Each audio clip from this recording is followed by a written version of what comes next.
പ്രിയപ്പെട്ട വസന്തമാഷ്, ഉണ്ണി, സന്തോഷ്, എനിക്ക് വളരെ സ്നേഹമുണ്ട് എല്ലാവരും. ഇവിടെ ഇപ്പം ഞാൻ 2ാമത്തെ പ്രാവശ്യമാണ് വരുന്നത്. ആദ്യത്തെ പ്രാവശ്യം മാതൃകൃതി അനുസ്മരണം നടത്താനാണ്. ഇപ്പോൾ പുതിയ നോവൽ വന്നിട്ടിപ്പോൾ 1 മാസമായിട്ടില്ല. അപ്പോഴേക്കും 3ാമത്തെ ചർച്ചയാണ് ഇനിയിപ്പം വയനാട്ടിൽ നടക്കാൻ പോകുന്നുണ്ട്.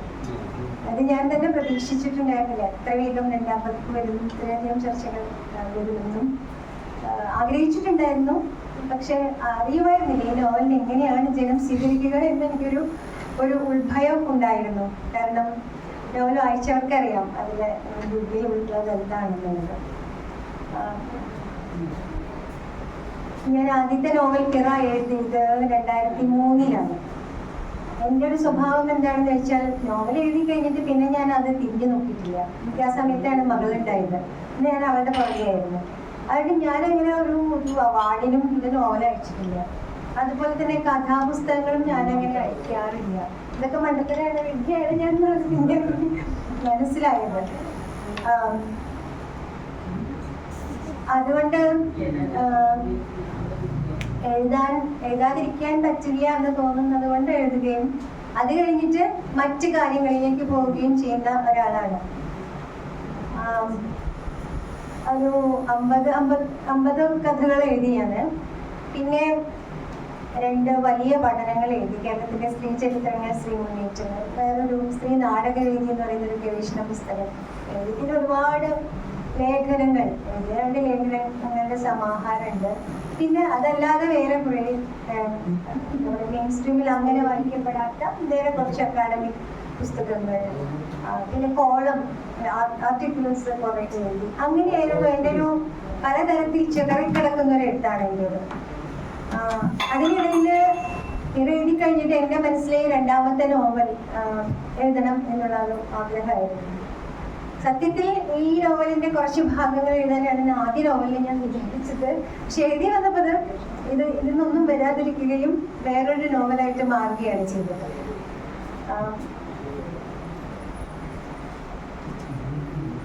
നിങ്ങൾക്ക് പലർക്കും അറിയണ പോലെ എൻ്റെ ഒരു സാമൂഹ്യ രാഷ്ട്രീയ ജീവിതം എന്ന് പറയുന്നത് ഒരു 15-16 വയസ്സിൽ തുടങ്ങിയിട്ടുണ്ട്.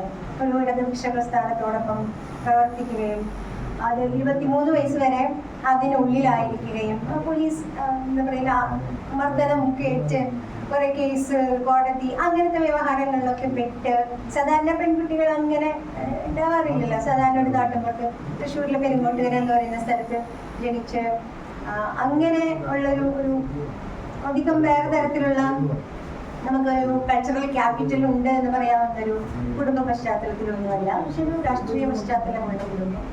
അങ്ങനെ അവിടെ നിന്ന് വന്ന് പിന്നീട് ഒരു 24 വയസ്സ് തൊട്ട് ഞാൻ പ്രവർത്തിക്കുന്നത് ഫെമിനിസ്റ്റ് പ്രസ്ഥാനത്തിന്റെ ഒപ്പമാണ്. അതും വളരെ സംഭവബഹുലമായിട്ടുള്ള പ്രക്ഷോഭങ്ങളിൽ ഉൾപ്പെടുകയും പലപ്പോഴും അതിന് നേതൃത്വം കൊടുക്കുകയും ഒക്കെ ചെയ്തുകൊണ്ട് ഒരിക്കലും ശാന്തമായിട്ടുള്ള സമാധാനപരമായിട്ടുള്ള ഒരു ജീവിതം ജീവിച്ചിട്ടുള്ള ആളല്ല. അതിനിടയിൽ വീട് വിട്ടിറങ്ങിപ്പോന്ന ഒരു ജീവിതം.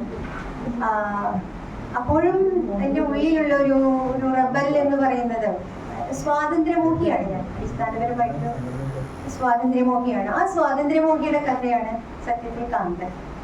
സ്വാതന്ത്ര്യം ആഗ്രഹിക്കാത്തവരാരാണുള്ളത്? എല്ലാവർക്കും ജീവശ്വാസം പോലെയാണല്ലേ സ്വാതന്ത്ര്യം എന്ന് പറയുന്നത്. പക്ഷെ ഏറ്റവും അധികം നമുക്ക് കിട്ടാത്ത കാര്യവും ഈ സ്വാതന്ത്ര്യം തന്നെയാണ്. പലരും ജനിച്ച് ജീവിച്ച് സ്വാതന്ത്ര്യം എന്തെന്ന് ശരിക്കും അനുഭവിക്കാതെ അറിയാതെ മരിച്ചു പോകുന്നവരാണ്.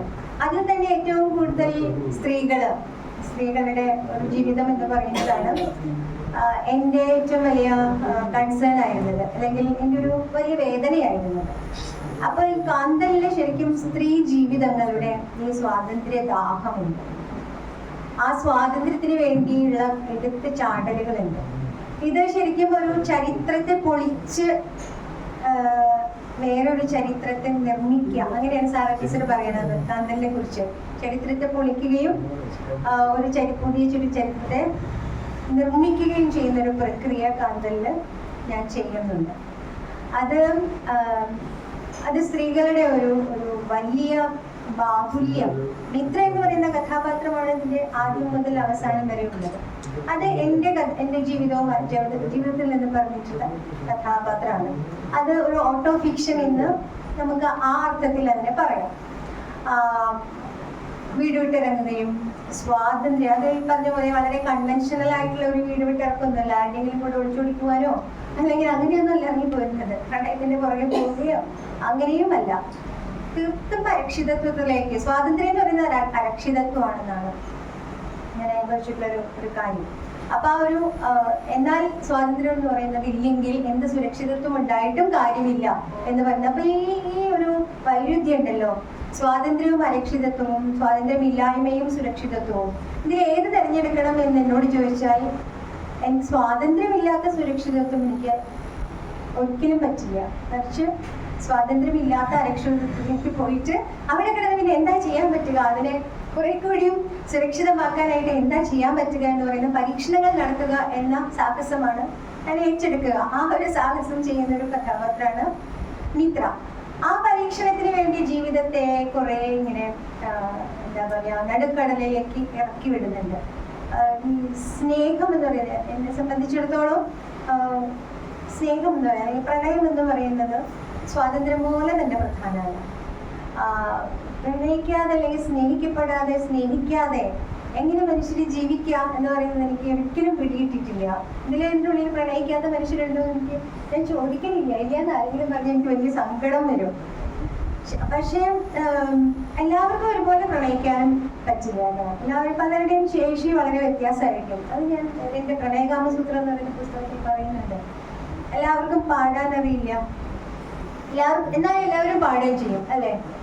എന്താ പറയാ, ബാത്റൂമിലെങ്കിലും എല്ലാവരും പാടും, എല്ലാവരും പാടും. പക്ഷെ എല്ലാവർക്കും നന്നായി പാടാൻ അറിയില്ല. പാട്ടിന് ആ കഴിവിന് വലിയ വ്യത്യാസങ്ങളുണ്ട്. അതുപോലെ തന്നെയാണ് സ്നേഹിക്കാനുള്ള ശേഷിയും മനുഷ്യരിൽ എന്നാണ് എൻ്റെ ഒരു തോന്നല്, എൻ്റെ ഒരു നിരീക്ഷണം അങ്ങനെയാണ്. ഞാൻ എന്ന വ്യക്തി അഗാധമായി അപാരമായി സ്നേഹിക്കാൻ അറിയുന്ന, അത്ര തന്നെ സ്നേഹം കിട്ടണമെന്ന് ആഗ്രഹിക്കുന്ന ഒരാളാണ്. അപ്പൊ ഈ പറഞ്ഞതുപോലെ അത്രയ്ക്ക് അങ്ങോട്ട് സ്നേഹിക്കാൻ ശേഷിയുള്ളവരെ ആയിരിക്കില്ല നമ്മൾ ചിലപ്പോൾ കണ്ടെത്തുന്നത്. അത് കുറച്ച് കഴിയുമ്പോഴാണ് അറിയാം. ഈ പ്രണയം എന്ന് പറയുന്നത് എന്നെ സംബന്ധിച്ചിടത്തോളം ലഹരി പോലെയാണ്. മദ്യം മയക്കുമരുന്നൊക്കെ കഴിക്കുന്ന മനുഷ്യരില്ലേ, അവർ കാട്ടിക്കൂട്ടിനെ കാണുന്ന എനിക്ക് തോന്നാറുണ്ട്. ഈ പ്രണയം ശരിക്കും പറഞ്ഞ ഒരു ലഹരി പോലെയാണ്. ബോധമൊന്നും ഉണ്ടാവില്ല, സ്വബോധം ഉണ്ടാവില്ല. അപ്പൊ പിന്നെ ആ സമയത്ത് നമ്മൾ വളരെ എന്താ പറയാ, നമ്മുടെ നേർക്ക് നടക്കുന്ന ചില കാര്യങ്ങളും നമ്മൾ തിരിച്ചറിയില്ല. അതിനുള്ളിലെ എന്താ പറയാ ദുരുപയോഗങ്ങൾ അല്ലെങ്കിൽ ചൂഷണങ്ങൾ, അതിനുള്ളിലെ വയലൻസ് മാത്രം നമുക്ക് പെട്ടെന്ന് തിരിച്ചറിയാൻ പറ്റും. പക്ഷെ അല്ലാതെ സ്നേഹത്തിന്റെ, അത് കെ സരസ്വതിയാണ് പറഞ്ഞിട്ടുള്ളത്, സ്നേഹം എന്നത് ഒരു മധുരപലഹാരം പോലെയാണ്. ആ മധുരപലഹാരത്തിൽ മയക്കി അവളെ എത്ര ദൂരം വേണമെങ്കിലും കൊണ്ടുപോകാൻ പറ്റും. പക്ഷെ എപ്പോഴാണോ അത് തിരിച്ചറിയുന്നത് ആ നിമിഷം ഒരു തിരിഞ്ഞുനിൽപ്പുണ്ട്. ആ തിരിഞ്ഞുനിൽപ്പ് ഇതിൽ മിത്ര നടത്തുന്നുണ്ട്. ഇത് ഒരുപാട് സ്ത്രീകൾ അവരുടെ ജീവിതവുമായിട്ട് അവരുടെ ജീവിതത്തിലെ തരത്തിലും സ്നേഹബന്ധങ്ങളിൽ അവർ അനുഭവിക്കുകയും അനുഭവിച്ചിട്ടുണ്ട് എന്നുള്ള കാര്യത്തിൽ യാതൊരു സംശയമില്ല. ആ ഒരു പല സ്ത്രീകളും അത് ഐഡന്റിഫൈ ചെയ്യും എന്നുള്ളൊരു ആഗ്രഹം എനിക്ക് ഈ നോവൽ എഴുതുമ്പോൾ ഉണ്ടായിരുന്നു. ഒരു ഈ പറഞ്ഞ പോലെ അവർക്കൊരു കാഴ്ച ഉണ്ടാവും. ഈ ലഹരി പിടിച്ചു കിടക്കുന്ന മനുഷ്യരെ ഡിഅഡിക്ഷൻ ചെയ്യാന്ന് പറയുന്നത് ഇഫക്റ്റ് കാന്തൽ വായിക്കുമ്പോൾ ഉണ്ടാവും എന്ന് എനിക്ക് തോന്നുന്നു. അത്രയ്ക്ക് അങ്ങനെ ലഹരിയൊക്കെ വേണം, പക്ഷെ കുറച്ച് സ്വബോധം വേണം എന്നുള്ള കാര്യമാണ് അതിലെ ഒരു കാര്യം. അതിന് പക്ഷേ മിത്രയുടെ കഥാപാത്രത്തിലൂടെ നമ്മൾ സഞ്ചരിക്കുമ്പോൾ നമുക്ക് കാണാം, അതാണ് ഒരു സദാചാരത്തെ എന്താ പറയുക നിലനിൽക്കുന്ന പ്രണയത്തെയും സദാചാരത്തെയും പൊളിച്ചിട്ടുള്ള നോവലാണ് കാന്തൽ എന്ന് സാറ ടീച്ചർ തന്നെ പറഞ്ഞത്. അത് സത്യത്തിൽ എനിക്ക് അങ്ങനെ എഴുതാൻ പറ്റുള്ളൂ. കാരണം നിലവിലുള്ള ഒരു കുടുംബ സങ്കല്പമോ പ്രണയ സങ്കല്പമോ അല്ലെങ്കിൽ ഒരു സ്വാതന്ത്ര്യ സങ്കല്പമോ ഒന്നുമല്ല എനിക്കുള്ളത്. അതുപോലെ ആ കഥാപാത്രം അങ്ങനെ അവതാരമുള്ളത് ആത്മകഥാപരമായിട്ടുള്ള കഥാപാത്രമായതുകൊണ്ട് തന്നെ. അപ്പം ആ സദാചാരത്തെ പൊളിച്ചതിനെ എങ്ങനെയാണ് മലയാള വായനക്കാർ എടുക്കുക എന്നുള്ളത് എൻ്റെ ഒരു ഉത്ഭയം. പക്ഷെ പറഞ്ഞതുപോലെ മാധവിക്കുട്ടിയിൽ നിന്ന് കിട്ടിയിട്ടുള്ളൊരു ധൈര്യം എനിക്കുണ്ട്. എന്തും നിർഭയമായിട്ട് എഴുതുക, എന്ത് വന്നാലും നേരിടുക എന്ന് പറയുന്നൊരു നിർഭയത്വം നമ്മുടെ മുൻപിലുണ്ടായിരുന്ന എഴുത്തുകാരി തന്ന, അത് ഞങ്ങളുടെ സ്ത്രീകളുടെ മുഴുവൻ ഒരു ഭയങ്കര ഒരു കൾച്ചറൽ ക്യാപിറ്റലാണെന്ന് എനിക്ക് തോന്നുന്നു. നമ്മൾക്ക് മുഴുവൻ ഈ നിർഭയത്വം ഉണ്ടാക്കിയെടുക്കുന്നതിൽ മാധവിക്കുട്ടിയാണ് ഒരു വലിയ എന്താ പറയുക, ഒരു വലിയ രൂപമായിട്ട് നമ്മുടെ മുന്നിലുള്ളത് സാഹിത്യ രംഗത്ത്, ഇവിടുത്തെ സാമൂഹ്യ സാംസ്കാരിക രംഗത്ത്. പിന്നെ ഇതിലൊരു മറ്റൊരു ഭാഗം എന്ന് പറയുന്നത്, ഇത് നോവല് തന്നെ പല ഭാഗങ്ങളായിട്ടാണ്, 15 ഭാഗങ്ങളായിട്ടാണ്. അതിന്റെ രൂപത്തിൽ ഇതുപോലെ പരീക്ഷണം വേണ്ടി വന്നിട്ടുണ്ട്, വലിയ പരീക്ഷണം വേണ്ടി വന്നിട്ടുണ്ട്. എനിക്ക് ഈ റിയലിസം അല്ലാണ്ട് ഇങ്ങനെ പ്രത്യേകിച്ച് ജീവിതത്തിൽ നിന്നൊക്കെ എഴുതുമ്പോൾ നമുക്ക് മടുക്കും. അതെങ്ങനെ എഴുതി കഴിഞ്ഞാൽ അത് നമുക്ക് മടുത്തില്ല, വായനക്കാർക്ക് മടുക്കില്ല. അപ്പൊ അതൊരു വലിയ വെല്ലുവിളിയായിരുന്നു. എങ്ങനെയാണ് ഈ റിയലിസത്തെ എങ്ങനെയാണ് പൊളിച്ച് വേറൊരു തരത്തിൽ ഇതിനെ എഴുതാൻ പറ്റുക എന്ന് പറയുന്നത്. അപ്പോൾ അതിന്റെ രൂപത്തിൽ, അതിന്റെ ഭാഷയിൽ, അതിന്റെ കഥാപാത്ര സങ്കല്പത്തിൽ എല്ലാം എനിക്ക് വലിയ പരീക്ഷണം ചെയ്യേണ്ടി വന്നിട്ടുണ്ട്. ആ പരീക്ഷണം പിന്നെ ഈ പരീക്ഷണമൊക്കെ പറയുമ്പോൾ വളരെ സങ്കീർണമായിട്ടുള്ള പ്രമേയമാണ്. ഇതിൽ ആദിവാസി ജീവിതം ഒരു വലിയ ഭാഗമാണ്. എപ്പോഴും നമ്മൾ പറയും മലയാളത്തിൽ കേരളീയൊരു യുദ്ധമൊന്നും കണ്ടിട്ടില്ല എന്ന് പറയും, എഴുത്തുകാരൊന്നും ഇവിടെ നിന്ന് ഉണ്ടാവുന്നില്ല. എപ്പോഴും അങ്ങനെയല്ല പറയാം. പുറത്തൊക്കെ ഭയങ്കര ലോക മഹായുദ്ധങ്ങൾ നടന്നിട്ടുണ്ട്, അതുകൊണ്ട് അവിടുത്തെ എഴുത്തൊക്കെ എന്ത് ഗംഭീരം. നമുക്ക് അങ്ങനെ ലോക നിലവാരമുള്ള എഴുത്തുകാരൊന്നും ഇല്ല, കാരണം നമ്മൾ അങ്ങനത്തെ ഒന്നും കണ്ടിട്ടില്ല എന്നാണ്. പക്ഷെ ഞാൻ വിചാരിച്ചത് എന്തൊരു മഹായുദ്ധമാണ് അവിടെ എത്ര കാലമായിട്ട് നടന്നുകൊണ്ടിരിക്കുന്നത്. അത് സത്യത്തിൽ നാടും കാടും തമ്മിലുള്ള യുദ്ധമാണ്. ആദിവാസികളോട് ഈ നാട്ടു മനുഷ്യർ കാണിക്കുന്ന ഒരു വലിയ യുദ്ധമുണ്ട്. അത് അവരുടെ മുഴുവൻ പ്രകൃതി എന്താ പറയുക വിഭവങ്ങളും കൊള്ളയടിച്ചു, അവരുടെ ഭൂമി കൊള്ളയടിച്ചു, അവരുടെ പെൺകുട്ടികളെ ഗർഭിണികളാക്കി, അവരുടെ ഭാഷയെ ഇല്ലാതാക്കുന്നു, അവരുടെ ആരോഗ്യത്തെ തകർക്കുന്നു, അവരുടെ അസ്തിത്വത്തെ തന്നെ ഇല്ലാണ്ടാക്കുന്നു. ആദിവാസികൾ എന്ന് പറയുന്ന ഒരു എന്താ പറയുക, എപ്പോഴും CK ജാനി പറയും വംശനാശ ഭീഷണി നേരിടുന്നവരാണ് ഞങ്ങൾ ആദിവാസികൾ. അങ്ങനെ ഒരു വലിയ വംശഹത്യ അല്ലെങ്കിൽ വലിയ യുദ്ധം ഇങ്ങനെ എത്ര കൊല്ലമായിട്ട് ഇവിടെ നടന്നുകൊണ്ടിരിക്കുന്നുണ്ട്. നമ്മൾ കേരളം കണ്ട ഏറ്റവും വലിയ യുദ്ധമായിട്ട് കണക്കാക്കിയത് തന്നെയാണ്. അതുകൊണ്ടാണ് ആദിവാസികൾ എന്ന നോവലിലേക്ക് എത്ര ശക്തിയോട് കൂടി കടന്നു വന്നിട്ടുള്ളത്. അതിൽ മല്ലി എന്ന് പറയുന്ന കഥാപാത്രത്തെ നിങ്ങൾക്ക് എല്ലാവർക്കും അറിയാം, അത് CK ജാനുവാണ്. നിങ്ങൾക്കറിയാവുന്ന കുറേ കഥാപാത്രങ്ങൾ ഇതിലുണ്ടല്ലോ, പലരും വായിച്ചിട്ടുണ്ട്. എന്ന് പറയുന്ന പെൺകുട്ടി അജിതയാണ്. അതുപോലെ മല്ലി എന്ന് പറയുന്ന കഥാപാത്രം CK ജാനുവാണ്. അതുപോലെ ചെറുവയൽ രാമൻ. കൃഷി ഇതിൽ ധാരാളം വന്നിട്ടുണ്ട്. കാരണം ഞാൻ തൃശ്ശൂരും തിരുവനന്തപുരത്തും വയനാട്ടിലുമായിട്ടാണ് ജീവിച്ചത്. അപ്പൊ ഈ 3 പ്രദേശങ്ങളും ഈ നോവലിൽ വന്നിട്ടുണ്ട്. തിരുവനന്തപുരത്തെ സ്ത്രീകളെ കുറിച്ചിട്ട് അതിൽ പറയുന്നുണ്ട്. ഓരോ സ്ഥലത്തെയും ഭാഷ എങ്ങനെ വ്യത്യസ്തമാകുന്നു എന്ന് അതിൽ കാണാൻ പറ്റുന്നുണ്ട്. പിന്നെ 19ാം നൂറ്റാണ്ടിലെ സ്ത്രീകൾ ഇതിൽ കയറി വരുന്നുണ്ട്. ബ്ലൗസിന്റെ തെളിവിശികൾ എന്ന് പറയുന്നതിന്റെ നമുക്കറിയാം ഒരു വലിയ എന്താ പറയാ, ആ യുദ്ധത്തെ ശരി ഞാൻ നൂറ്റാണ്ട് യുദ്ധം എന്നാ പറയാ. സ്ത്രീകൾ ബ്ലൗസ് ഇടാൻ വേണ്ടി നടത്തിയ കലാപമുണ്ട് കേരളത്തില്. പ്രത്യേകിച്ചും താഴ്ന്ന വിഭാഗത്തിലുള്ള ചാന്ന വിഭാഗത്തിലുള്ള സ്ത്രീകൾ ബ്ലൗസ് ഇടാൻ നടത്തിയ യുദ്ധം എന്ന് പറയുന്നത് 19ാം നൂറ്റാണ്ടിന്റെ ആദ്യ ദശകത്തിൽ തുടങ്ങിയതാണത്. അത് പക്ഷെ നമ്മളുടെയൊക്കെ ഓർമ്മകളിലും ഇല്ലേ, നമ്മുടെ അമ്മമാരൊക്കെ അമ്മൂമ്മമാരൊക്കെ എന്താ പറയാ, അതെ, അതാണ് അതിൽ വന്നിട്ടുള്ളത്. അതേസമയം അതിനോട് ഉണ്ടായിരുന്ന വലിയ പ്രതിരോധങ്ങളുണ്ട്. അതാണ് സ്ത്രീകൾ ബ്ലൗസ് ഇട്ട് കഴിഞ്ഞാല് അതിനെ തന്നെ സ്ത്രീകൾ എതിർത്തിരുന്നു. ആ ബ്ലൗസ് ഇട്ട സ്ത്രീകളെ തെവിടിശികളായിട്ടാണ് അന്ന് കണക്കാക്കിയത്. ഇന്ന് കുറച്ച് പുറമൊക്കെ കാണിച്ചു നടന്നാൽ, അല്ലെങ്കിൽ കുറച്ച് സ്ലീവ്ലെസ് ഒക്കെ ഇട്ട് കഴിഞ്ഞാൽ, ക്ലീവേജ് ഒക്കെ കാണിച്ചു നടന്നാൽ അവരെ നമ്മൾ തെവിടിശികൾ എന്ന് പറയും. ഇതെന്തൊരു വലിയ വൈരുദ്ധ്യമാണ് അല്ലേ, എന്തൊരു വൈരുദ്ധ്യമാണ്.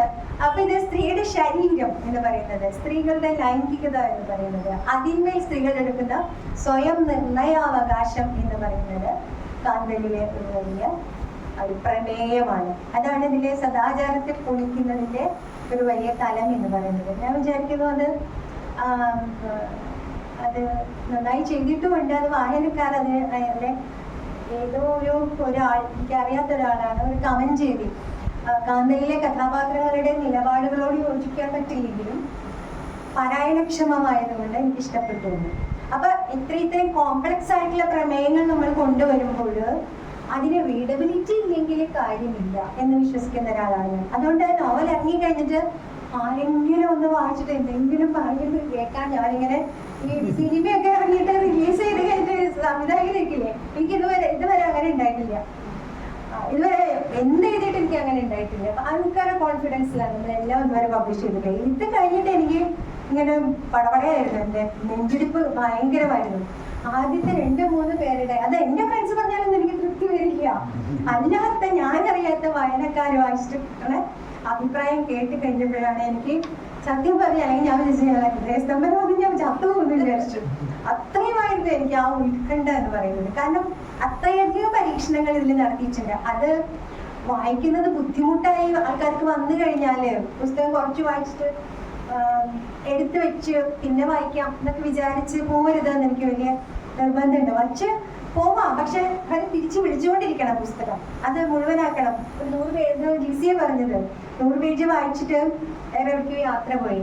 അപ്പോ എനിക്കിത് വന്ന് വായിക്കാതെ ഒരു സ്വസ്ഥത ഉണ്ടായിരുന്നില്ല. ആ ഒരു ത്വര, അത് എങ്ങനെയാണെന്ന് വായിക്കണം, ഇനി എന്താണ് എന്ന് അറിയുന്ന ഒരു ത്വര ഈ പുസ്തകത്തിൽ ഉണ്ട് എന്ന് ലിസി പറഞ്ഞത്. അത് ഇതിന്റെ തുടക്കം മുതൽ അവസാനം വരെ ഉണ്ട്. ആ ഒരു എലമെന്റ് അതിലുണ്ട്. അത് എന്തുകൊണ്ടാണെന്ന് വെച്ചാൽ അതിലൊരു കാര്യം ഒളിച്ചു വെക്കുന്നുണ്ട്, അല്ലേ? നോവലിന് ഒരു കാര്യം ഒളിച്ചു വെക്കുന്നുണ്ട്. ഇനി ഇത്രയും കഥാപാത്രത്തിന്റെ ഇതിന്റെ വേറൊരു ഭാഗത്തിന്റെ പ്രത്യേകത എന്ന് പറയുന്നത് കുറേ ഭാഗം, അതില് മൂന്ന് ഭാഗമായിട്ടാണ് അതില്. എല്ലാം ഇങ്ങനെ ചെറിയ ടൈറ്റിൽസിലാണ് ഇതൊക്കെ വരുന്നത് നോവല്. അതിൽ മിത്രയുടെ ജേണൽ എന്ന് പറയുന്ന കുറെ ഭാഗങ്ങളുണ്ട്, 3 ഭാഗങ്ങൾ. അതില് ഈ ജീവിതത്തിന്റെ സങ്കീർണതകള്, ബന്ധങ്ങളിലെ സങ്കീർണതകൾ, പ്രണയങ്ങളിലെ ഈ പറയുന്ന മാനിപ്പുലേഷൻ, പിന്നെ അതിനുള്ളിലെ നിസ്സഹായതകൾ, അതിനുള്ളിലെ വേദനകൾ, അതിനുള്ളിലെ രോഗാതുരതകൾ, അതിനുള്ളിലെ പലതരം എന്താ പറയുക ഹിംസകൾ, പലതരം കഥാപാത്രങ്ങളെ കാണാൻ പറ്റുന്നുണ്ട്, അല്ലേ? ഇത്രയെ സ്നേഹിക്കുന്ന 3-4 മനുഷ്യരുമായിട്ടുള്ള ജീവിതത്തിന്റെ കഥകൾ അതിലുണ്ട്. എന്താ പറയാ, ആൾക്കാർ തനി കൊല്ലില്ലേ ശരിക്കും അങ്ങനെയുള്ള ഒരു സ്ത്രീനെ, അല്ലേ? മാധവഗിരി നമ്മളെ ഇങ്ങനെയൊക്കെ പറഞ്ഞ കാലമാണ്, അത് പ്രേമങ്ങളെ കുറിച്ച് പറഞ്ഞത്. അപ്പം ഇതൊക്കെ എപ്പോഴെങ്കിലും പറയാതെ ആരപ്പോ ഒന്നിലധികം പ്രേമിക്കാത്ത മനുഷ്യരുണ്ടെങ്കിൽ ആ ഒരു സമൂഹത്തിൽ എല്ലാവരും ഭയങ്കര നുണയല്ലേ, കള്ളത്തരം കാണിച്ചിട്ടൊക്കെ രഹസ്യമാക്കി വെച്ച് ജീവിക്കുകയല്ലേ. അങ്ങനെ എത്ര കാലം ഒരു സമൂഹത്തിന് മുന്നോട്ട് പോകാനാവും? ഈ ഇതിലെ നോവലിലെ എനിക്ക് തോന്നിയിട്ടുള്ള ഒരു കാര്യം, സത്യസന്ധത എന്ന് പറയുന്നതിൻ്റെ ഒരു തരം കാര്യമുണ്ടല്ലോ. അതിലെ മിത്രയുടെ മകളുമായിട്ടുള്ള ബന്ധമുണ്ട്, കാജൽ എന്ന് പറയുന്ന ജനക്കുട്ടിയുമായിട്ടുള്ള ബന്ധം. അതിലത് കാണാൻ പറ്റും. മിത്രയുടെ ജീവിതത്തിലെ എല്ലാം മിത്ര ജലക്കുട്ടിയുമായി പങ്കിടുന്നുണ്ട്. മിത്രയുടെ ജീവിതത്തിൽ രഹസ്യാത്മകതകളില്ല സത്യത്തിൽ. അതുപോലെ മിത്ര അവളുടെ പങ്കാളിയായിട്ടുള്ള വിനോദിന്റെ അടുത്ത് എല്ലാ മറ്റ് ബന്ധങ്ങളെ കുറിച്ച് സംസാരിക്കുന്നുണ്ട്. അതുകൊണ്ടാണ് സഹ ടീച്ചർ തന്നെ പറഞ്ഞത്, ഇങ്ങനൊരു കഥാപാത്രം മലയാള സാഹിത്യത്തിൽ ഇല്ല. ഇങ്ങനൊരു പുരുഷൻ തന്നെ വളരെ അപൂർവമാണ്. അങ്ങനത്തെ പുരുഷന്മാർ ധാരാളം ഈ സമൂഹത്തിൽ ഉണ്ടാവണമെന്നാണ് എൻ്റെ ആഗ്രഹം. അത് പുരുഷന്മാരുടെ ഉള്ളിൽ ഒരു വലിയ ട്രാൻസ്ഫോർമേഷൻ ഉണ്ടാക്കാൻ സഹായിച്ചാൽ, എഴുത്തിന് സാഹിത്യത്തിനൊക്കെ അങ്ങനെ ഒരു വലിയ ശേഷിയുണ്ടല്ലോ. കുറച്ചും കൂടി ഒരു ജനാധിപത്യവൽക്കരിക്കപ്പെടണ മനുഷ്യബന്ധങ്ങൾ, പ്രത്യേകിച്ച് സ്ത്രീ പുരുഷ ബന്ധങ്ങൾ, പ്രണയബന്ധങ്ങൾ, കുടുംബത്തിൽ മകൾ, അമ്മ, അച്ഛൻ, ആ ബന്ധങ്ങൾ, ഇതിലൊക്കെ ഉണ്ടായിരിക്കേണ്ടത് ഈ സ്വാതന്ത്ര്യം. ജനാധിപത്യം എന്ന് നമ്മൾ തന്നെ അതിൻ്റെ ഒരു കോൺസെപ്റ്റിൽ പറയുന്നതേ ഉള്ളൂ. യഥാർത്ഥത്തിൽ ഇത് സ്വാതന്ത്ര്യമാണ്. മനുഷ്യനായി ജനിച്ചിട്ടുള്ള എല്ലാവർക്കും അവകാശപ്പെട്ടിട്ടുള്ളതാണ് സ്വാതന്ത്ര്യം എന്ന് പറയുന്നത്. അത് കുറെ പേർക്ക് ഇല്ലാതിരിക്കുകയും കുറെ പേർക്ക് മാത്രം ഉണ്ടാവുകയും ചെയ്യുന്നതാണ് ജനാധിപത്യം ഇല്ലായ്മ എന്ന് നമ്മുടെ ഭരണഘടനാ ഭാഷയിൽ പറയുന്നത്. അപ്പോൾ ഈ സ്വാതന്ത്ര്യം എന്ന് പറയുന്നത് എങ്ങനെയൊക്കെ സ്ത്രീകൾക്ക് കൈയാളാം, എങ്ങനെ അത് പുരുഷൻ അണ്ടർസ്റ്റാൻഡ് ചെയ്യണം, അല്ലെങ്കിൽ പുരുഷൻ എങ്ങനെ മാറണം, അങ്ങനെ മാറുമ്പോൾ ഉണ്ടാകുന്ന പുരുഷന്റെ എന്താ പറയാ പ്രകമ്പനങ്ങളുണ്ടല്ലോ. ഒന്നുകിൽ വേദനയാവാം, അല്ലെങ്കിൽ രോഷമാവാം, അല്ലെങ്കിൽ നിസ്സഹായതയാവാം, അല്ലെങ്കിൽ അകൽച്ചയാവാം, എന്തുമാവാം അത്. പക്ഷെ അതിനെ നേരിട്ടിട്ടേ പറ്റൂ. ആരെങ്കിലും ഒരിക്കൽ ഈ സ്വാതന്ത്ര്യം ഇങ്ങനെ എടുക്കുമ്പോൾ, ഒരു ബന്ധത്തിൽ നിന്ന് എടുക്കുമ്പോൾ അതിനെ ഈ പുരുഷൻ നേരിട്ടല്ലേ പറ്റൂ. ഇപ്പൊ നേരിട്ടുകൊണ്ടിരിക്കുന്നത് നമ്മുടെ സമൂഹത്തിലെ കുടുംബത്തില് അടിച്ചിട്ടാണ്, അല്ലെ, മർദ്ദിച്ചിട്ടാണ് ഇപ്പൊ നേരിട്ടുകൊണ്ടിരിക്കുന്നത്. അത് പക്ഷെ ഹിംസയാണ്. അത് വളരെ മനുഷ്യവിരുദ്ധമായിട്ടുള്ള കാര്യമാണ്. അത് നമുക്ക് വേണ്ട. അപ്പം ഇതിലെ മറ്റൊരു കഥാപാത്രമുണ്ട്, കെ എന്ന് പറയുന്ന കഥാപാത്രം. അതിൽ ഹിംസയുണ്ട്. അത് അടിച്ചിട്ടല്ല, ആധുനിക കാലത്ത് നടക്കുന്ന വലിയ ഹിംസയുണ്ട് പ്രണയബന്ധത്തിൽ. ഒരുപാട് പെൺകുട്ടികൾ അങ്ങനെ ട്രാപ്ഡ് ആയിട്ടുണ്ട്. ഇത്രയും അങ്ങനെ സ്നേഹമാണെന്ന് വിചാരിച്ച്, അന്ധമാണല്ലോ, ലഹരിയാണല്ലോ, ഈ സ്നേഹം കൊണ്ടാണ് ഇതൊക്കെ ചെയ്യണത് എന്നാണ് വിചാരിക്കുന്നത്. ഇത് ഇങ്ങനെയുമുണ്ട്. ഒരുതരം നിഷ്കളങ്കതയും ഒരുതരം എന്താ പറയാ, നിഷ്കളങ്കതയുടെ വിപരീതം എന്താ? പക്ഷേ കളങ്കം, കാപട്യം, അതാണ് ഇതിൽ വരുന്നത്. അതാണ് കളങ്കം വായിക്കാം, അതിന്റെ വേർഡ് ടു വേർഡ് എതിർലുണ്ടോ. പക്ഷെ എന്താ പറയാ, വിപരീതം. കാപട്യവും നിഷ്കളങ്കതയും കാപട്യവും തമ്മിൽ ഉള്ളൊരു ഏറ്റുമുട്ടലുണ്ട് ഇതില്. ഈ കെയും ഇത്രയും തമ്മിലുള്ള ഏറ്റുമുട്ടൽ അല്ലെങ്കിൽ ഒരു സംഘർഷം അങ്ങനെയാണ് ഉണ്ടാവുന്നത്. ഈ നമ്മുടെ സമൂഹത്തിൽ, നമ്മുടെ കൂട്ടത്തിൽ കാപട്യം അറിയാത്ത കുറെ മനുഷ്യരുണ്ട്, അല്ലെ? അവർ പറ്റിക്കാൻ ഭയങ്കര എളുപ്പമാണ്. ഇന്നസെന്റ് ആയിട്ടുള്ള മനുഷ്യർ. ആദിവാസികളെ പറ്റിക്കാൻ പറ്റിയത് അങ്ങനെയാണ്. ഭയങ്കര ഇന്നസെന്റ്, നിഷ്കളങ്കരാണ് അവർ. അവർക്ക് കള്ളത്തിനും മനസ്സിലാവില്ല, കാപട്യം മനസ്സിലാവുകയേയില്ല. അതുകൊണ്ടാണ് കുറച്ച് മുളക്, കുറച്ച് ഉപ്പ് ഒക്കെ കൊണ്ട്, ഉണക്കമീനൊക്കെ കൊണ്ട് കൊടുത്തിട്ട് പകരം ഭൂമി ചോദിച്ചപ്പോൾ അത് കൊടുത്തു. എത്ര കൈ ചൂണ്ടി കാണിക്കാൻ ചെയ്ത് അത് എടുത്തോളം പറഞ്ഞു. അത്ര എടുത്തോളം പറഞ്ഞപ്പോൾ അതെല്ലാം വളച്ചു കെട്ടി ഇവിടുന്ന് ചെന്താ മനുഷ്യര്. അപ്പൊ ഈ നിഷ്കളങ്കതയും കാപട്യവും തമ്മിലുള്ള വലിയ സംഘർഷത്തില് തകർന്നു പോകുന്നത് സത്യത്തിൽ നിഷ്കളങ്കമായിട്ടുള്ള, കാപട്യം മനസ്സിലാക്കാൻ പറ്റാത്ത ലളിത മനസ്സുള്ള മനുഷ്യരാണ്. എല്ലാവരും അങ്ങനെ ആയിരിക്കണം എന്നാണ് നമ്മൾ ആഗ്രഹിക്കുന്നത്. പക്ഷെ ഭയങ്കര സങ്കീർണ മനസ്കരായിട്ടുള്ള, ഉള്ളിൽ ഒരുപാട് വയലൻസും ഒരുപാട് ഈ പറയുന്ന എന്താ പറയുക ചതികളും ചൂഷണത്തൊരയും അങ്ങനെയൊക്കെയുള്ള ധാരാളം മനുഷ്യരുടെ ഉള്ളിൽ എങ്ങനെയാണ് നിഷ്കളങ്ക മനസ്സ് അതിജീവിച്ച് വരിക എന്ന് പറയുന്നത് അതിജീവിക്കാൻ എളുപ്പമല്ല. വലിയ വില കൊടുക്കേണ്ടി വരും. ഈ സ്വാതന്ത്ര്യത്തിന് തന്നെ വലിയ വില കൊടുക്കേണ്ടി വരും എന്ന് പറയുന്ന ഒരു തരം തലം ഈ നോവലിലുണ്ട്. അത് നിദ്രയിലൂടെയും അതുപോലെ തന്നെ ആദിവാസി ജനതയിലൂടെയും ഈ നോവലിൽ ആഖ്യാനം ചെയ്യുന്നുണ്ട്. മല്ലി എന്ന് പറയുന്ന കഥാപാത്രം, മല്ലി CK ജാനു നമുക്കറിയാം, കേരളം കഴിച്ചിട്ടുള്ള ഏറ്റവും വലിയ ഒരു സമര പ്രതിഭാസമാണ്. അല്ലെ, തിരുവനന്തപുരത്ത് കൂടിയിട്ടൊക്കെ സമരം ചെയ്ത് ഇവിടുത്തെ രാഷ്ട്രീയ പാർട്ടികളെ, ഭരണകൂടത്തെ മുഴുവൻ ശരിക്കും പറഞ്ഞാൽ ഭയപ്പെടുത്തിയ ഒരു ആദിവാസി നേതാവാണ്.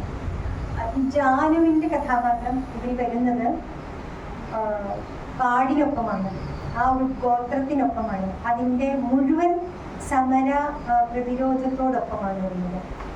ഒരു ഘട്ടം കഴിഞ്ഞാൽ ഈ നിഷ്കളങ്ക മനസ്സ് ഇതുപോലെ പ്രക്ഷോഭകാരികളാകും, അല്ലെങ്കിൽ തിരിഞ്ഞു നിൽക്കും. ആ തിരിഞ്ഞു നിന്ന് കഴിഞ്ഞാൽ പിന്നെ കാപട്യക്കാർക്ക് അതിനെ നേരിടാൻ ബുദ്ധിമുട്ടായിരിക്കും. അതാണ് നമ്മൾ കണ്ട ചരിത്രത്തിലുടനീളം നമ്മൾ കണ്ടിട്ടുള്ളത്. അതായത് മാറുമറക്കൽ സമരത്തിനായി ഇറങ്ങിപ്പുറപ്പെട്ട സ്ത്രീകൾ 60 വർഷത്തോളമാണ് നേരിട്ട് ആ സമരം നടന്നത്.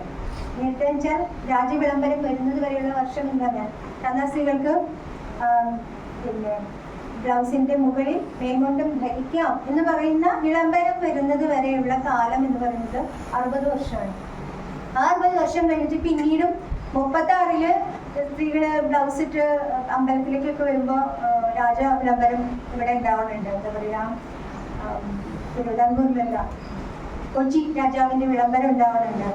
അമ്പലത്തിൽ വരുന്ന സ്ത്രീകള് ബ്ലൗസ് ഊരി കഷത്തിൽ വരണം.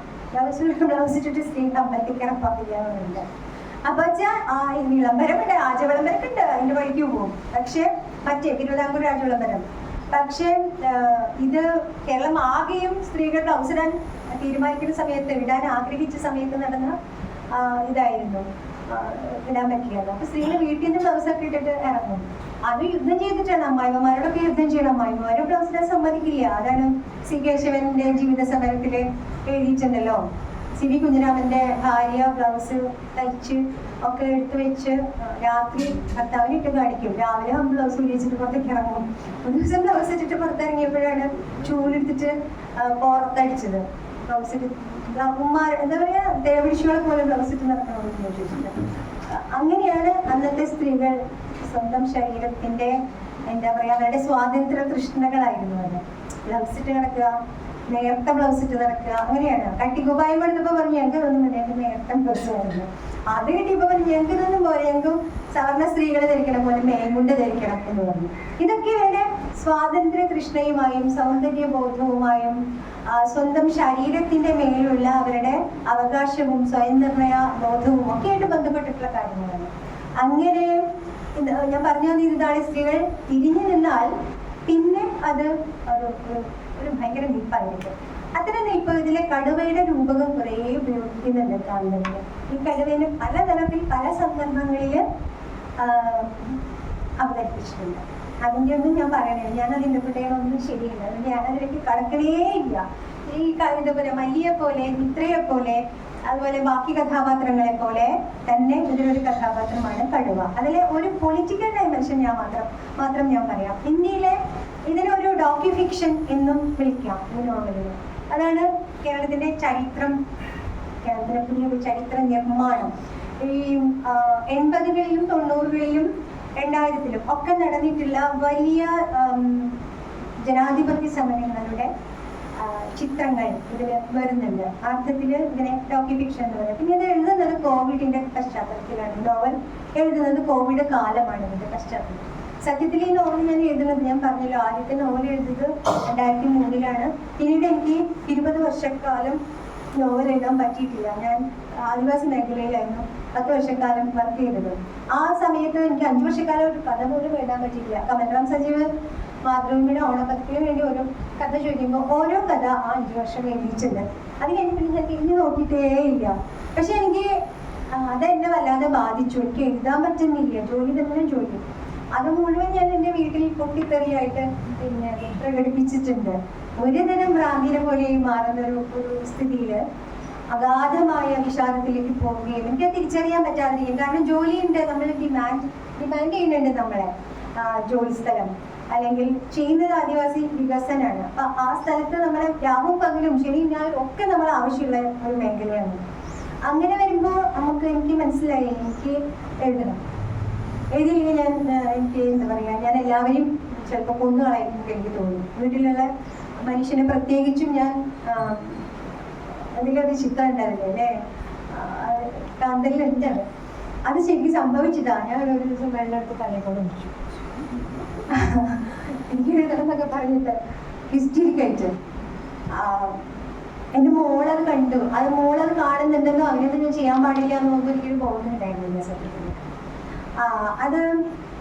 അതങ്ങനെയാണ് സ്ത്രീകൾക്ക് എഴുതാന്ന് പറയുന്നത്. പ്രത്യേകിച്ച് നോവൽ, സാറ ടീച്ചർ റിട്ടയർ ചെയ്തതിനു ശേഷമാണ് ആദ്യത്തെ നോവൽ എഴുതിയിട്ടുള്ളത്. സന്തോഷിനൊക്കെ അല്ലാതെ നോവൽ എഴുതാൻ പറ്റിയിട്ടുണ്ട് അല്ലേ? അതാണ് കുറെ നമ്മുടെ മുകുന്ദേട്ടനൊക്കെ എന്തോരം നോവലുകൾ എഴുതിയത്. ജോലി ചെയ്തിട്ട് തന്നെയാണ് എഴുതിയത്. പക്ഷെ വീട്ടിൽ വരുമ്പോൾ വീട് നോക്കാനും കുട്ടികളെ നോക്കാനും വീട്ടിലെ സ്ത്രീകളുണ്ട് എന്നുള്ളത് പുരുഷന്മാരെ സംബന്ധിച്ചിടത്തോളം ഒരു വലിയ പ്രിവിലേജാണ്. ആ ഒരു സോഷ്യൽ പ്രിവിലേജിൽ നിന്ന് അവർക്ക് അവരുടെ ക്രിയേറ്റിവിറ്റിനെ ഉപാസിക്കാൻ പറ്റും. പക്ഷെ സ്ത്രീകൾക്ക് അങ്ങനെ പറ്റില്ല. ആ ഒരു സമ്മർദ്ദമായിരുന്നു എനിക്ക് ഉണ്ടായത്. അപ്പം കോവിഡ് കാലത്ത് നമുക്ക് ലോക്ക്ഡൗൺ വന്ന സമയത്ത് ഓഫീസിലിരുന്നു. അപ്പൊ ആ സമയത്ത് ആദ്യമൊക്കെ നമ്മൾ ഇങ്ങനെ നോക്കിയിരുന്നു, ടി വിയിലൊക്കെ നോക്കിയിരുന്നു, പേടിച്ചും എന്താണ് ഈ സംഭവിക്കാൻ പോകുന്നതെന്നൊക്കെ ആലോചിച്ചിട്ടും മരണങ്ങളൊക്കെ ഇങ്ങനെ കണ്ടിരുന്നു. പിന്നെ ഞാൻ ഉദ്ദേശിച്ചു നോവൽ എഴുതി തുടങ്ങാം. എന്നുവെച്ചാൽ അതിൻ്റെ ഡിസ്ട്രാക്ഷൻ ഉണ്ടാകാൻ വേണ്ടിയിട്ട് നോവൽ എഴുതാനിരുന്നു. നോവൽ എഴുതി തുടങ്ങി കുറച്ച് കഴിഞ്ഞപ്പോഴത്തേക്കും ലോക്ക്ഡൗൺ പോയി. ഓഫീസ് വീണ്ടും തുറന്നു. അപ്പൊ എനിക്ക് പ്രശ്നമായി. ഓഫീസിൽ വീണ്ടും പോകണോ, കുട്ടി വെച്ച് പോകണോ, കുട്ടി വെച്ച് പിന്നെ എഴുതാൻ പറ്റില്ല. നോവൽ എഴുതുന്നതിന് അങ്ങനെ ഒരു നൈരന്തര്യമുണ്ട്. നമ്മൾ രാവിലെ ഉണരുന്നതും രാത്രി ഉറങ്ങാൻ കിടക്കുന്നതും ഒക്കെ ഈ ചിന്തകളോടെയാണ്. കഥ എഴുതാൻ നമുക്ക് അങ്ങനെ പ്രശ്നമില്ല. നമുക്ക് ഒരു 3-4 ദിവസത്തെ ഒരു അവധിയൊക്കെ ഉണ്ടെങ്കിൽ അപ്പോഴെപ്പോഴായിട്ടും എന്നിട്ട് നമുക്കത് എഴുതാം. അതുകൊണ്ടാണ് നമുക്ക് കുറെ കഥകൾ എഴുതാൻ പറ്റിയത്. പക്ഷെ നോവൽ അങ്ങനെ സാധിക്കില്ല. അങ്ങനെ അപ്പൊ ഞാൻ ആത്മഹത്യാപരമായ തീരുമാനമെടുത്ത് ജോലി രാജിവെക്കാമെന്ന്. എൻ്റെ ഏക വരുമാനമുള്ളൂ. വലിയ ജോലിയാണ്, നല്ല ശമ്പളമുള്ള ജോലിയാണ്, 60 ദിവസത്തെ ജോലി ചെയ്യാം. ഞാൻ ആരോട് ചോദിക്കാണ്ട് ഞാൻ ജോലി രാജിവെച്ചു. അങ്ങനെ എന്നിട്ടാണ് 3 വർഷം എടുത്തു ഒരു നോവൽ എഴുതാനായിട്ട്. അങ്ങനെ എന്നതുകൊണ്ട് മാത്രമാണ് എനിക്കത് എഴുതാൻ പറ്റിയത്. അപ്പൊ അതിൽ അങ്ങനെയും ഒരു എന്താ പറയാ, അത് കഴിഞ്ഞിട്ട് പിന്നെ ഞാനിപ്പം വേറെ ചില അടുത്ത നോവൽ എഴുതണമെന്നാണ് എൻ്റെ ആഗ്രഹം. അതൊരു എന്താ പറയാ, ഗുജറാത്തിൽ പോകണം, യാത്ര ചെയ്യണം. എനിക്ക് ബുദ്ധനെയും ഗാന്ധിയെയും ഒക്കെ എങ്ങനെയാണ് അവിടെ കാണാൻ പറ്റുക, അംബാനി അദാനിയൊക്കെ അവിടെ എങ്ങനെയാണ് കാണാൻ പറ്റുക, അതുപോലെ മോദിനെയും അമിത്ഷായും ഒക്കെ എങ്ങനെയാണ് കാണാൻ പറ്റുക, ഗോദ്രയൊക്കെ എൻ്റെ മനസ്സിലുണ്ടായിരുന്നു. അതിപ്പോ എമ്പുരാൻ വന്നപ്പോൾ അത് ഡോക്യുമെന്റ് ചെയ്ത് കഴിഞ്ഞു. അതുകൊണ്ട് അതിലേക്കൊന്നും ഞാൻ പോണില്ല. പക്ഷെ എൻ്റെ 3ാമത്തെ നോവല് എൻ്റെ മനസ്സിൽ ഉണ്ട്. അത് എഴുതാൻ പക്ഷെ ഇനി എപ്പോഴും സാധിക്കാന്ന് എനിക്കറിയില്ല. ഞാൻ വേറെ ജോലികൾ ചെയ്തുകൊണ്ടിരിക്കുകയാണ്. എന്താ പറയുക, എനിക്കിഷ്ടം ഫ്രീലാൻസിങ് ആയിട്ട് റിസർച്ച് പ്രോജക്ട്സ് ഒക്കെ ചെയ്തുകൊണ്ടിരിക്കുകയാണ്. ഈ നോവലിലുള്ള ഒരു പ്രമേയ പരിസരം എന്ന് പറയുന്നത് കോവിഡ് കാലമായതുകൊണ്ട് കോവിഡ് കാലത്ത് നമ്മൾ കണ്ടു മരണങ്ങൾ, ജനനം മരണം, ഇതിൻ്റെ ഒരു പ്രതിഭാസം എന്ന് പറയുന്നത് ഈ നോവലിലുണ്ട്. കുറേ മരണങ്ങൾ സംഭവിക്കുന്നുണ്ട്. കോവിഡ് കാലത്ത് കുറേ മരണമുണ്ട്. അല്ലാതെ തന്നെ മിത്രയുടെ ജീവിതത്തിലെ മനുഷ്യർ മരിച്ചു പോകുന്നുണ്ട്. പിന്നെ ജനിക്കുന്നുമുണ്ട്. അതൊരു കുഞ്ഞുണ്ട്, കുഞ്ഞുങ്ങളുടെ ഒരു ലോകമുണ്ട് അതിൽ. പലപ്പോഴും നമ്മൾ മുതിർന്നവരുടെ നോവലിൽ കുഞ്ഞുങ്ങൾക്ക് വലിയ സ്പേസ് ഉണ്ടാവാറില്ല. അപ്പോൾ എൻ്റെ നോവലില് ഞാൻ കുട്ടികളെ വ്യക്തികളായിട്ടും സ്വാതന്ത്ര്യം ഉള്ള മനുഷ്യരായിട്ടുമാണ് കണക്കാക്കുന്നത്. അതുകൊണ്ട് തന്നെ ഇതിലെ ജലക്കുട്ടി എന്ന് പറയുന്ന അല്ലെങ്കിൽ കാജലിന്റെ മറ്റൊരു പേരാണ് ജലക്കുട്ടി. ആ പേര് വരുന്നതിനൊരു കഥയൊക്കെ ഉണ്ട് അതിൽ. ആ കഥ തന്നെ ഒരു കുട്ടിയുടെ കഥയാണ്, മറ്റൊരു കുഞ്ഞിന്റെ കഥയാണ്. അങ്ങനെ ഒരു കുട്ടി വളർന്ന് വലുതാകുന്നത് നമ്മുടെ ഈ നോവലിൽ കാണുന്നുണ്ട്. അതുപോലെ ഈ കരുണയും നീതിയും തമ്മിലുള്ള വലിയ സംഘർഷം ഈ നോവലിൽ ഉണ്ട്. കരുണ എന്ന് പറയുന്നത് നമുക്ക് നിങ്ങളെങ്ങനെയാണ് കരുണയെ എന്താ പറയുക ഇന്റേണലൈസ് ചെയ്തിട്ടുള്ളതെന്ന് എനിക്കറിയില്ല. ഓരോ വ്യക്തിക്കും അത് വളരെ സബ്ജക്റ്റീവ് ആയിട്ടുള്ള ഒരു അനുഭവമാണ് കരുണ എന്ന് പറയുന്നത്. ഞാൻ പറയാ അത് ശരിയാണ്, ഒരു വലിയ ഉയർന്നൊരു മൂല്യമാണ് ഈ കരുണ എന്ന് പറയുന്നത്. അത് പക്ഷെ എപ്പോഴും സബ്ജക്റ്റീവ് ആയതുകൊണ്ട് തന്നെ അത് ഒരു വശത്തു നിന്ന് പോകുന്നതാണ്. ഇങ്ങോട്ട് എന്താ പറയാ, അങ്ങോട്ടും ഇങ്ങോട്ടുമുള്ളൊരു വിനിമയമല്ല കരുണ എന്ന് പറയുന്നത്. ഒരാൾക്ക് തോന്നിയാൽ വേറൊരാൾക്ക് കുറച്ച് കരുണ കൊടുക്കാം. നമ്മുടെ ശ്രീനാരായണ ഗുരുവും മറ്റെല്ലാ ഗുരുക്കന്മാരും പറഞ്ഞിട്ടുള്ളത്, ബുദ്ധനും ഒക്കെ പറഞ്ഞിട്ടുള്ളത് ഈ കരുണയെ കുറിച്ചിട്ടാണ്. എനിക്ക് തോന്നി ഇത് കരുണയോണ്ടൊന്നും കാര്യമൊന്നുമില്ല. കാരണം ഞാൻ കണ്ടത് ആദിവാസി ജീവിതമാണ്. കരുണ കൊണ്ട് എന്താ കാര്യം? നീതിയല്ലേ നടപ്പിലാവേണ്ടത്. അപ്പൊ ഞാൻ വിചാരിക്കുന്നത് ബുദ്ധനും മാർക്സും അതുപോലെ അംബേദ്കറും ഗാന്ധിയും കരുണയെ കുറിച്ചാണ് പറഞ്ഞത്. ഒരു വശത്തിന്റെ 2 നാണയങ്ങൾ പോലെയാണ് കരുണയും നീതിയും. കരുണ മാത്രമായിട്ടൊരു നാണയം, അപ്പുറം കരുണ മാത്രമായി കഴിഞ്ഞാല് ഇവിടെ ഈ പറഞ്ഞ സ്വാതന്ത്ര്യം എന്ന് പറയുന്ന സംഗതി കുറെ മനുഷ്യർക്ക് സ്വപ്നം കാണാൻ പോലും പറ്റില്ല. മറിച്ച് കരുണയുടെ മേലെ ഞാൻ നീതിയെ റീപ്ലേസ് ചെയ്യാൻ ആഗ്രഹിച്ചിട്ടുണ്ട് എന്നുള്ളത്. അതിനായിട്ട് മിത്രയുടെ കഥ പറഞ്ഞത്. മിത്രയുടെ കഥയിൽ എവിടെയാണ് ഈ നീതിയുടെ ഒരു നിഷേധം എങ്ങനെ വരും? കാരണം വളരെ ഡെലിക്കേറ്റ് ഉള്ള ഒരു ബന്ധം ആണ് മിത്രയും വിനോദുമായിട്ടുള്ളത്. സ്വാതന്ത്ര്യം ഉണ്ടോ എന്ന് ചോദിച്ചാൽ സ്വാതന്ത്ര്യം ഉണ്ട്. പക്ഷെ അവിടെ ഇല്ലാത്തത് എന്താണെന്ന് ചോദിച്ചാൽ വേറൊരു സാധനം അവിടെ ഇല്ല. അതെന്താണ് എന്നുള്ളൊരു ഇതിന്റെ ഒരു മറ്റേ എന്താ പറയാ കുറച്ചും കൂടി വിശാലമായിട്ടുള്ള ഒരു ക്യാൻവാസുകളിൽ ആ ഒരു ആഖ്യാനം നടത്തിയിട്ടുള്ളത്. പിന്നെ കോവിഡ് കാലം ആയതുകൊണ്ട് തന്നെ നമ്മൾ ഇവിടെ ഇരുന്ന് ലോകം മുഴുവൻ കണ്ട ഒരു കാലമാണ് അല്ലെ. നമ്മൾ ഇതിനു മുമ്പ് ഇത്രയധികം ലോകത്തെ കണ്ടിട്ടുണ്ടാവില്ല. പത്രങ്ങളിലും ടെലിവിഷനിലും മറ്റ് സാമൂഹ്യ മാധ്യമങ്ങളിലുമൊക്കെ നമ്മളെല്ലാം കാണുകയാണ്. എവിടെയൊക്കെ കോവിഡ് വ്യാപിക്കുന്നു, എവിടെയൊക്കെ മരിക്കുന്നു, അമേരിക്കയിലേക്ക് നോക്കിയിരിക്കുന്നു നമ്മൾ. അവിടെ എന്തായി ട്രംപ് കാണിച്ചുകൊണ്ടിരിക്കുന്നത്, അപ്പുറത്ത് എന്താ മറ്റേ UK നിന്ന് മറ്റൊരു ഭീകരനായിരുന്നു മരിച്ചുകൊണ്ടിരിക്കുന്നത്. അയാളൊക്കെ കോവിഡ് ബാധിതരായി. അതുപോലെ കാനഡയിലെ മറ്റ് കുഞ്ഞു രാജ്യങ്ങളിൽ ആഫ്രിക്കയിൽ എന്ത് നടക്കണം, ഏഷ്യൻ രാജ്യങ്ങളിൽ, ഇന്ത്യയിൽ എന്ത് നടക്കുന്നു, കേരളത്തിൽ എന്ത് നടക്കുന്നു. ഈ പറയുന്ന കോവിഡ്, എനിക്കറിയാം കോവിഡ് കഴിഞ്ഞാൽ എല്ലാവരും അത് മറക്കും. കോവിഡ് കാലത്ത് നമ്മൾ ഈ കരുതൽ എന്ന് പറയുന്ന ഒരു സംഗതിയെ വല്ലാതെ നമ്മൾ കോവിഡ് കാലത്ത് പഠിച്ചിട്ടുണ്ട്. ഈ കോവിഡ് വൈറസ് നമ്മളെ പഠിപ്പിച്ചു. അതിന് വേണ്ടിയിട്ടാണ് കൊറോണ വന്നതെന്ന് പോലും ഞാൻ വിചാരിക്കാറുണ്ട്. ഇതൊരു കരുതലായിരുന്നു അല്ലേ? കൈ കഴുകിയല്ലാതെ നമ്മൾ മറ്റു മനുഷ്യരെ തൊട്ടില്ല, അത് അവർക്ക് വരരുത് എന്ന് നമ്മൾ ആഗ്രഹിച്ചിട്ടാണ്. പക്ഷെ കോവിഡ് കഴിഞ്ഞോട് കൂടിയിട്ട് ആ കരുതൽ എന്താണോ പഠിപ്പിച്ചത് ആ സാധനം വീണ്ടും മനുഷ്യർ മറന്നുപോയി. ഇതിനിയും വീണ്ടും വരും. അപ്പോഴത്തേക്ക് നമ്മളിത് പ്രാക്ടീസ് ചെയ്ത് എല്ലാ മനുഷ്യരെയും ഉൾക്കൊള്ളുന്ന തരത്തിലുള്ള ഒരു കരുതൽ നമ്മുടെ എന്താ പറയുക മനുഷ്യത്വത്തിന്റെ ഭാഗമായിട്ട് എന്നും നമ്മൾ സൂക്ഷിച്ചെടുക്കേണ്ട, ഓരോ നിമിഷവും നമ്മൾ കൊണ്ടെടുക്കേണ്ട ഒരു സംഗതിയാണത്. അതുണ്ടെങ്കിൽ തന്നെ നീതിയായി എന്നാണ് എനിക്ക് തോന്നുന്നത്, ആ ഒരു കരുതലുണ്ടെങ്കിൽ. അപ്പോ അതിൻ്റെ ഒരു രാഷ്ട്രീയ പരിസരം ഇതിൽ വരുന്നുണ്ട്. എന്താ പറയുക, ആ കാലത്ത് നടന്നിട്ടുള്ള വലിയ ഒരുതരം സാമ്പത്തിക അസമത്വത്തിന്റെ ഒരു പേടിപ്പിക്കുന്ന കാഴ്ചകൾ നമ്മൾ കണ്ടിട്ടുണ്ട്, ഇന്ത്യയിൽ പ്രത്യേകിച്ച് ഇന്നത്തെ ഇന്ത്യയിൽ. അതിൻ്റെ ചില ആഖ്യാനങ്ങളും വരുന്നുണ്ട്. അങ്ങനെ ഇതിനൊരു ഫോട്ടോ ഫിക്ഷൻ എന്ന് പറയാം, ഫിക്ഷൻ എന്ന് പറയാം, ഇതിനെ ക്ലൈമറ്റ് ഫിക്ഷൻ എന്ന് പറയാം. പ്രകൃതിയുടെ ഒരു വലിയ പശ്ചാത്തലം ഇതിന് ഉണ്ട്. അതിലെ കടുവയും, ഈ കടുവയുടെ ഒരു രാഷ്ട്രീയ മാനം എന്ന് പറയുന്നത് ടിപ്പു സുൽത്താനുമായി ബന്ധപ്പെട്ടിട്ടാണ് വന്നിട്ടുള്ളത്. ഇതിലെ കടുവ വേട്ടക്കയും ഇതിലെ കടുവ വേട്ടക്കാരനുണ്ട്. അതേസമയം സിക്കജാനുവിന്റെ ഉള്ളിൽ ഒരു കടുവയുണ്ട്, മിത്രയുടെ ഉള്ളിൽ ഉണ്ട് കടുവയുണ്ട്. അങ്ങനെ എല്ലാ മനുഷ്യരുടെ ഉള്ളിലുണ്ട് കേട്ടോ. എല്ലാവരും ഒന്ന് നോക്കിക്കഴിഞ്ഞാൽ എല്ലാവരുടെ മനസ്സിലും ഈ കടുവയുണ്ട്. അതിന്റെ ഭാവങ്ങൾ പല സമയത്തും പലതരത്തിലാണ് ഉണ്ടാവുക എന്ന് മാത്രം. ഈ നോവൽ തുടങ്ങുന്നത് തന്നെ അങ്ങനെയാണ്. ശരിക്കും ഒരു കടുവയെ കണ്ടിട്ട് മിത്ര, പക്ഷെ മിത്ര കടുവയെ കണ്ടിട്ടാണോ മിത്രയുടെ ശബ്ദം പോയത്, അതോ മറ്റു വല്ലതുമാണോ, മറ്റൊരു കാരണം കൊണ്ടാണോ പോയത് എന്ന് പറയുന്ന ഒരു കാര്യമാണ് നോവലില്. ആ ഒരു ത്വര മനുഷ്യരില് ഉണ്ടാക്കാനായിട്ട് പ്രേരണയായിട്ടുണ്ട്. പിന്നെ ഇതിൽ പ്രധാനപ്പെട്ട ഒരു കാര്യം എന്ന് പറയുന്നത്, ഇതിലെ ഭാഷയിൽ വലിയ പരീക്ഷണം നടത്തിയിട്ടുണ്ട്. ഇതിലൊരു കഥാപാത്രത്തിന്റെ ജെൻഡർ എന്താണെന്ന് പുസ്തകം വായിച്ചു കഴിയുമ്പോഴും നോവലിസ്റ്റ് പറയണില്ല. അത് മുകിൽ എന്ന് പറയുന്ന കഥാപാത്രം ഏറ്റവും ഞാൻ ഈ നേരത്തെ പറഞ്ഞതുപോലെ കരുതലിന്റെ ഒരു രൂപമായിട്ടുള്ള മുകിൽ എന്ന് പറയുന്ന കഥാപാത്രം മിത്രയുടെ സുഹൃത്ത്, മിത്രയുടെ ആരോ, അതെങ്ങനെ വേണമെങ്കിലും വായിക്കുന്നവർക്ക് കണ്ടെടുക്കാം. അതായത് ടീച്ചർ പറയുന്നത് മുകിലിനെ ആദ്യം ആണായിട്ടാണ് എല്ലാവരും മനസ്സിൽ കണ്ടത്. അതെന്തുകൊണ്ടാ വെച്ചാല്